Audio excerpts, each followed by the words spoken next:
বন্ধুসকল, আজি আমি কথা পাতিম অসমৰ গায়কৰ ওপৰত। মই আজি আপোনালোকৰ মাজলৈ লৈ আহিছো অসমৰ এনে 5 গৰাকী ধনী শিল্পী যাৰ লগত আছে লাখ লাখ টকাৰ সম্পত্তি। হয় বন্ধুসকল, ঠিকেই শুনিছে।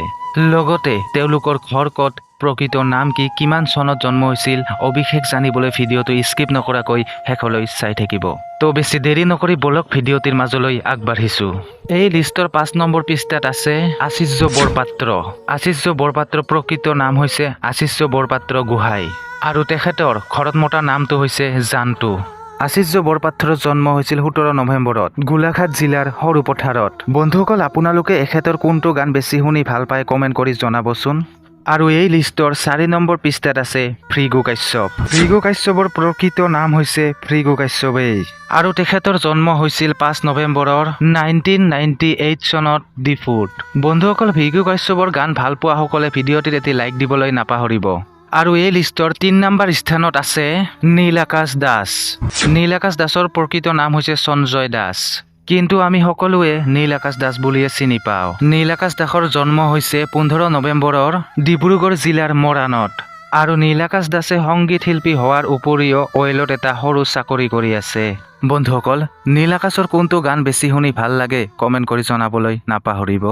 আৰু এই লিষ্টৰ 2 নম্বৰ স্থানত আছে অসমৰ হাৰ্টথ্ৰব জুবিন গাৰ্গ। জুবিন গাৰ্গক এই লিষ্টৰ 2 নম্বৰ পৃষ্ঠাত ৰখাৰ এটাই কাৰণ, তেখেতে নিজেও কৈছে যে তেওঁ মানুহক সহায় কৰি ভাল পায় আৰু জুবিন দাই গীত গাই যিখিনি পইচা পায় তাৰে 50% পইচা মানুহক সহায় কৰোঁতে গুচি যায়। গতিকে তেখেতে নিজৰ বাবেই চিন্তাই নকৰে।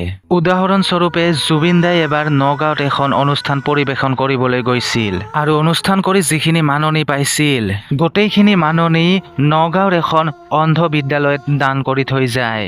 আৰু এইখিনি হৈছে জুবিন গাৰ্গৰ মানৱীয়তা।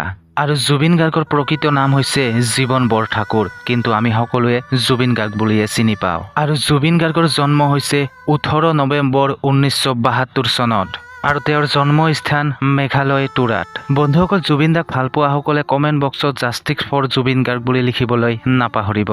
আৰু এই লিষ্টৰ 1ম স্থানত আছে পাপন। হয় বন্ধুসকল, ঠিকেই শুনিছে, 1ম স্থানত আছে পাপন দা। আৰু পাপনৰ প্ৰকৃত নাম হৈছে অংগৰাগ পাপন মহন্ত, কিন্তু সকলোৱে তেওঁক পাপন বুলিয়ে মাতে। আৰু তেখেতৰ জন্ম হৈছিল 1975 চনত 24 নৱেম্বৰ নগাঁও জিলাত। আৰু বৰ্তমান তেখেতে অসমৰ লগতে বলিউডত জনপ্ৰিয়তা লাভ কৰিবলৈ সক্ষম হৈছে। বন্ধুসকল, পাপন দাৰ কোনটো গান বেছি শুনি ভাল পায় কমেণ্ট বক্সত জনাবলৈ নাপাহৰিব। বন্ধুসকল, আজিৰ ভিডিঅ'টো ইমানেই। ভিডিঅ'টো যদি ভাল লাগিছে এটা লাইক কৰি দিব আৰু লগতে যদি চেনেলটো এতিয়ালৈকে ছাবস্ক্ৰাইব কৰা নাই ছাবস্ক্ৰাইব কৰি ৰাখক। আৰু যদি কিবা ক'ব লগা থাকে তলত কমেণ্ট বক্সত জনাব। ধন্যবাদ।